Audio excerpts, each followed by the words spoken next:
ನಾಡಿನ ಸಮಸ್ತ ಜನತೆಗೆ ಬಸವ ಜಯಂತಿಯ ಶುಭಾಶಯಗಳು. ಶುಭ ಕೋರುವವರು ಜಿಸಿ ಗೋವರ್ಧನ್, ಯುವ ಮುಖಂಡರು, ಅರಸೀಕೆರೆ.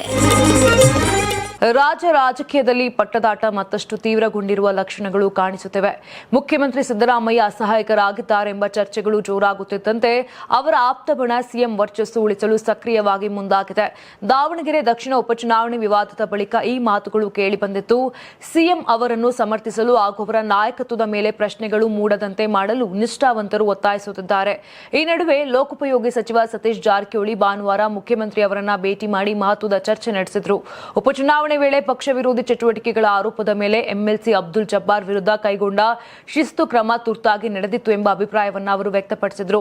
ಮೇ 4ರಂದು ನಡೆಯಲಿರುವ ಉಪಚುನಾವಣೆ ಮತ್ತು 5 ರಾಜ್ಯಗಳ ಫಲಿತಾಂಶಗಳ ಬಳಿಕ ಮುಖ್ಯಮಂತ್ರಿ ಹುದ್ದೆಗಾಗಿ ಒತ್ತಡ ಹೆಚ್ಚಿಸುವ ಸಾಧ್ಯತೆ ಇರುವ ಉಪಮುಖ್ಯಮಂತ್ರಿ ಡಿಕೆ ಶಿವಕುಮಾರ್ ಬಣವನ್ನು ಎದುರಿಸುವ ತಂತ್ರಗಳ ಬಗ್ಗೆ ಚರ್ಚೆ ನಡೆದಿರುವುದಾಗಿ ಮೂಲಗಳು ತಿಳಿಸಿವೆ. ಇದೇ ವೇಳೆ ಸಿದ್ದರಾಮಯ್ಯ ಅಸಹಾಯಕರಲ್ಲ, ಆದರೆ ಪಕ್ಷ ಮತ್ತು ಸರ್ಕಾರದ ಹಿತದೃಷ್ಟಿಯಿಂದ ಕೆಲವೊಮ್ಮೆ ರಾಜಿ ಮಾಡಿಕೊಳ್ಳುವುದು ಅನಿವಾರ್ಯ ಅಂತ ಸತೀಶ್ ಜಾರಕಿಹೊಳಿ ತಿಳಿಸಿದ್ದಾರೆ. ಸಚಿವ ಸಂಪುಟ ಪುನರಚನೆ ಬೇಡಿಕೆ ಕೂಡ ಹೆಚ್ಚುತ್ತಿರುವ ಹಿನ್ನೆಲೆ ಶೀಘ್ರದಲ್ಲೇ ಬದಲಾವಣೆ ಸಂಭವಿಸಬಹುದು ಎಂಬ ಸೂಚನೆ ನೀಡಿದ್ದಾರೆ. ಕೈಗಾರಿಕಾ ಸಚಿವ ಎಂಬಿ ಪಾಟೀಲ್ ಕೂಡ ಸಿದ್ದರಾಮಯ್ಯ ಅವರ ನಾಯಕತ್ವದ ಮೇಲೆ ವಿಶ್ವಾಸ ವ್ಯಕ್ತಪಡಿಸಿದ್ದು, ಚುನಾವಣಾ ಫಲಿತಾಂಶಗಳು ಅವರ ಹುದ್ದೆಗೆ ಯಾವುದೇ ಧಕ್ಕೆಯಾಗುವುದಿಲ್ಲ ಎಂದು ಹೇಳಿದ್ದಾರೆ. ಇನ್ನೊಂದೆಡೆ ಸಿಎಂ ಪುತ್ರ ಹಾಗೂ ಎಂಎಲ್ಸಿ ಯತೀಂದ್ರ ಸಿದ್ದರಾಮಯ್ಯ ಅವರ ನಿರಂತರ ಹಸ್ತಕ್ಷೇಪವು ಕೆಲವರ ಅಸಮಾಧಾನಕ್ಕೆ ಕಾರಣವಾಗಿದೆ ಎಂಬ ಮಾತುಗಳು ಕೇಳಿಬರುತ್ತಿವೆ. ಇದರಿಂದ ಕೆಲ ನಿಷ್ಠಾವಂತರು ದೂರವಾಗಿರುವ ಸಾಧ್ಯತೆಗಳನ್ನು ರಾಜಕೀಯ ವಲಯದಲ್ಲಿ ಚರ್ಚಿಸಲಾಗುತ್ತಿದೆ. ಇದೇ ಸಮಯದಲ್ಲಿ ಉಪಮುಖ್ಯಮಂತ್ರಿ ಡಿಕೆ ಶಿವಕುಮಾರ್ ಮುಕ್ತಿ ಮಂದಿರದಲ್ಲಿ ವಿಶೇಷ ಪೂಜೆ ಸಲ್ಲಿಸಿರುವುದು ಕೂಡ ರಾಜಕೀಯ ಚಟುವಟಿಕೆಗಳಿಗೆ ಮತ್ತಷ್ಟು ಕುತೂಹಲವನ್ನ ಹುಟ್ಟಿಸಿದೆ.